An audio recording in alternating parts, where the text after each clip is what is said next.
So, humans, said Batang. Are they really as bad as the stories claim? I mean, look at them. Batang's three companions looked over to where the group of humans were sitting at a table in a corner of the bar. The bar was crowded, not unusual for the time of day, but despite that there was a subtle space around the humans, as if each had their own portable repulsion field. This was the first time Batang had seen one in real life, and, well, to be honest, they didn't look that formidable. I know what you are thinking, said Ledev. Her tentacles quivering. I kind of like them, though. Our species was the first to make contact with them. We offer them trade, technical gadgets, improved antimatter engines, the usual stuff the Galactic Council lets developed species trade with, level 1 species. Level 1? Interjected Batang. How long ago was this?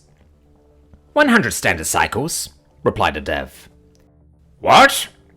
Exclaimed Alfonso Hector Invectus III, loudly enough to attract some unwelcome glances from a few of the other patrons. The Galactic Council didn't accept any species with less than level 3 on the technology scale, and on average it took a species 1 to 200 standard cycles to go from level 1 to level 2. How do they do it? Asked Batang. How do they go from level 1 to level 3 so quickly? Well, as I said, we were the first species to come into contact with them. The second were the Scalzi. The other three shuddered. 75 standard cycles ago, the Scalzi had looked likely to annihilate a large part of one of the spiral arms of the galaxy. When news of their atrocities finally reached the Galactic Council, emissaries were sent, but none returned. And then, for reasons still unknown, they sued for peace, requesting membership of the Council and offering reparations for any and all alleged crimes, if the Council would offer them a planet to settle. They were also backed in this by the unnamed species that had defeated them. They had since then become a very effective police force. You're not serious, claimed Alfonso Hector Invectus III. Are you going to tell me that the humans stopped the Scalzi? How do you think the stories of the humans started? Said Eldev. I was there on their home planet when the Scalzi attacked. Negotiations were going well. The human solar system was abundant with resources, and they themselves seemed to have a limitless desire to purchase anything the trade empire of the Horsa could sell. Eldev had been there a year, but although friendly enough, the humans worried her. She wasn't sure if, having told them about the technology scales and that there were only two ways the Council would let a species progress, was either by its own achievements or by conquest, if the humans regarded her as a partner or potential prey. One good thing, they didn't seem to mind winning or losing in negotiations, though, to be honest, they had been doing a lot more winning as the year progressed. But she'd seen what they did to other members of their species, who had cheated in trade. A strange concept, but it seemed to relate to breaking the agreed-upon rules of engagement, without discussing the proposed change first. Changing the rules wasn't a problem, just not notifying the other side first. She'd also been to see several displays of human culture and sport, and was shocked that the species that had created the Boheme had also created rugby football. It seemed to her that they encompassed everything that the galaxy had to offer in one highly volatile bundle. This was to be the final day of negotiations, and was due to meet Admiral Mbeki, the newly appointed head of planetary military procurement, to sign off the final documents. But the Admiral had, according to his secretary, been delayed due to some military problem. Eventually, Mbeki arrived looking very angry. Uldev, he growled. Those long-distance comm systems you sold us are junk. We've been broadcasting at a fleet that has appeared just outside of our solar system for the last 6 hours, and not a squeak back. I assure you they work just as fine as the detection system you used to spot the ships, said Ledev. What do the ships look like? Here, said the Admiral. Take a look. Oh my, came the censored response to Adele's expletive over the translator. I think we are all dead. 6 months later, and not only weren't the humans dead, but they seemed to be going on the offensive. The Scalzi commander, Mia Tepler, was worried. 4 months after landing on Earth, his fleet had been driven off the planet, a combination of the tenacity of the humans and the sheer ferocity of the planet itself. His language experts assured him that the name the humans gave to their homeworld meant dirt, so when 6 of his fleet's ships attempted to land on what appeared to be some strange blue surface, he was shocked to see them all sink and the crews drown. It appeared that the planet was misnamed. It should have been called Water. Then there was the place called Australia. How in Flax's name did the humans live there? The fauna was poisonous, or it would bite limbs off, or, as one infantryman discovered while swimming off the coast, was big enough to swallow you whole. And the flora was worse. There was nothing that a Scalazzi could eat without, if they were lucky, wishing they were dead. If they were unlucky, their wish was granted. It looked like the humans, sensibly in Mia Tepler's opinion, built their cities on the coast, where the temperature was merely unbearable. So what in the nine hells was the human habitation called Alice Springs doing in the middle of the continent?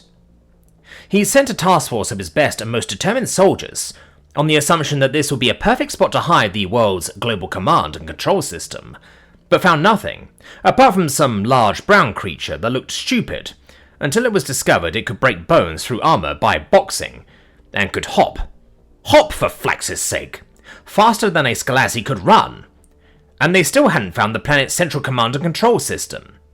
It was no wonder some of his troops had started calling this planet a death world. And now, the humans were on the attack. Small, highly maneuverable ships were rushing towards his fleet. They moved so fast and changed direction so often that one of the targeting captains claimed they must be remote piloted, as there was no way a species could survive that much G-force. This assumption was proven wrong when a lucky shot caught one of the incoming ship's engines, and its pilot ejected. Then instead of fleeing back to its own lines, the human headed in towards the battlecruiser. "Shoot him!" called out the cruiser's commander. "He's too close," replied the gunnery sergeant. "None of our weapons can target something that close unless it's directly in front of the gun." "What's he doing?" the agitated commander asked his second-in-command. He saw the human finish whatever he was up to, turn and give a sarcastic salute to the nearest hull camera, and then sauntered off away from both. The human pilot then turned to face the camera, and pressed a button on the top of a metallic rod in his hand. Alarms blared, as the gun he'd been filling with gently separated from the rest of the ship, ripping out electrical and hydraulic cables. The human turned and started walking to the next nearest gun. "Get troops out there! Shoot him! Get him off the hull!" screamed the commander. The battle was over. 3 of Mia Tepler's battlecruisers had no functioning weaponry. Another 10 were at less than 50% combat ready. The humans, seeing what the lone pilot had accomplished, had driven their ships onto the weaponry, landed on the hull, and proceeded to attack the guns on foot. Nothing like this had been attempted in the history of space warfare, as far as Mia Tepler knew. The good news, if it could be called that, was they had a high-ranking pilot as a prisoner. This one was female, judging by her anatomy. Her data tag had named her Sylvia Cousins. Mia Tepler smiled to himself. The female humans were called the weaker sex. This should make her more susceptible to torture. Mia Tepler needed to know where the planet's central command and control was located.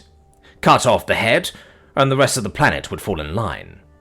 He was going to handle this personally, and his chief of security, having taken to heart the staggering fact that everything was a weapon to a human, had secured the safety of his commander by ensuring she was stripped of all clothing and shackled to her chair by her wrists and ankles. He walked in, slowly watching, as the human woman followed his movement, her eyes taking in his formal uniform and lingering on his ceremonial battle axe. Remembering his chief of security's warning, he slowly removed it from his holster and placed it on a table, well out of her reach. "Now," he said, "I have one question for you. Answer it and you can leave. Where is your planet's central command and control?" The woman says something, but his translation unit's profanity filter refused to pass through the expletives being used. He sighed and pressed the button that turned it off, then stood in shock as his prisoner called into question his parentage, sexual prowess, and the species of any offspring. This last one he took note of. The humans had a large body of literature that featured human/animal hybrids, with a creature called a werewolf being most prevalent. He'd been assured by his cultural anthropologists that these were creatures of the imagination. Now he wasn't so sure. Their existence would explain some of the more alarming losses his ground troops had taken. All this he could accept. The prisoner was obviously trying to rile him up, though to what purpose he could not fathom. But when she started to criticize his perfect form, that was a step too far. "You bitch!" he cried out, grabbing his axe and slicing through her arm below the shackles of her wrist. "Now who's the disfigured one?" The woman cried out in obvious pain. "No," she whimpered. "No more." Her voice sinking lower as she started to fade into shock. "I'll tell you." Her voice a mere whisper. Mia Tepler leaned in closer to hear her words and discovered that anything is a weapon included a severed ulna, which the woman proceeded to drive through one of his eyes, the back of the eye socket, and into his brain, killing him instantly. "We don't have a fucking planetary command and control, you moron," she shouted out defiantly. Sylvia Cousins expected to die. She had been expecting this ever since she had been captured, and now, having killed her Inquisitor, was not surprised when a group of the aliens rushed in with what looked like a mechanical torture device. Well, she wasn't going to make this easy for them and waved her arm around, blood flying from the severed joint, trying to keep it out of the grasp of the technician in charge of the device. She was totally unprepared when the technician's voice, by way of a translator, said, "Please, Commander, stop waving your limb around. I cannot reattach your hand if you do." "What did you call me?" she said, allowing the technician to catch her arm. "Commander, ma'am," said a larger member of the group, identifying himself as General Mia Kang. "I apologize for medical technician Vulcane's incorrect usage. That should have been Supreme Commander. He will be disciplined." Noting Sylvia's obvious shock and confusion, he went on. "You defeated Mia Tepler, our Supreme Commander, in formal single combat. And that makes you our new Supreme Commander." "I'm your Supreme Commander?" Sylvia said, trying to get her head around this. "My word is law?" "Yes, ma'am." "In that case," Sylvia said, testing the limits of her newfound authority. "First, my personal medical technician, Vulcane, will not be disciplined. Second, all our ships will disengage from the enemy and take up defensive positions around this ship. Thirdly, I want to talk to whoever is currently in charge of the Earth forces. Fourthly, explain to me what made his attack a formal single combat. And finally, what's to stop any of you from killing me right now?" General Mia Kang had to admit to himself he was impressed. This human, despite the shock of losing an appendage, had defended a subordinate, caused the immediate fighting to stop, attempted to open a communications channel with the possibility, her being human, of stopping the rest of the humans from annihilating his race, wanted to learn about the race she now ruled, and finally requested just how long she was likely to be in power. "Your personal medical technician, Vulcane, will not be disciplined. Communications officer, send out the order, then try and contact Admiral Mabeki. Our spies suggest if he isn't the person in charge, he'll know who is. Inform him of the change of leadership." General Mia Kang paused to draw breath. How to explain the intricacies of a formal challenge? He decided on simplicity. "The only time the late Supreme Commander could use his axe was in a formal single combat. This has been established by long-standing custom and practice. And finally, by the same reasoning, a new commander or Supreme Commander may not be challenged for 28 of our days after taking over command. That's a little over 30 of your days." He would have said more, but at that point the face of Admiral Mabeki appeared on the monitor. "Was this about a change of leadership?" he asked. "Admiral," General Mia Kang began, "Supreme Commander Mia Tepler has been defeated in single combat. May I introduce our new Supreme Commander, Sylvia Cousins? I think you may wish to talk to her, as it was her order that caused our ships to disengage." "What trickery is this?" the Admiral said, seeing Sylvia's face on his screen. "None from me, Admiral," came back Sylvia's response. "I killed the former Supreme Commander, and because he has severed my wrist with his axe, this made it a formal leadership contest." "I've not seen a human regrow a hand like that," said the Admiral. "No regrow, Admiral. Reattach. They have some truly amazing medical tech. Now, before another of their fleets arrives, we need to start some negotiations." General Mia Kang was unhappy. He wasn't sure how his new Supreme Commander would take to being interrupted, but she was obviously working under an incorrect assumption. Supreme Commander? He started hesitantly. There will be no other fleet. This fleet represents the entirety of our race. You brought your wives and children into battle? Growled Admiral Mbeki. We had no choice, wailed General Mia Kang. We have nothing to trade with. Our manufacturing systems and hydroponics no longer work. We will start to die of starvation in the next week or so when our supplies run out. The only thing we know how to do is fight for our survival. The Admiral was shocked. This wasn't a race of vicious warriors the humans had been fighting. This was a species fighting for its very existence, and losing. Hang on a minute, he said. I need to check something. He flicked off the monitor and told his communication tech to get Ladev on the line. Once connected, he asked her to verify the information she had given about how a species could gain levels on the galactic technical scale, especially about gaining by conquest. When he was satisfied, he asked for her assessment of the Skalassi's level. He switched the monitor back on with Sylvia. Supreme Commander Sylvia, he corrected himself, and smiled. Supreme Commander Sylvia, he said, do the Skalassi surrender? Sylvia looked at General Mia Kang. Yes, he said dejectedly.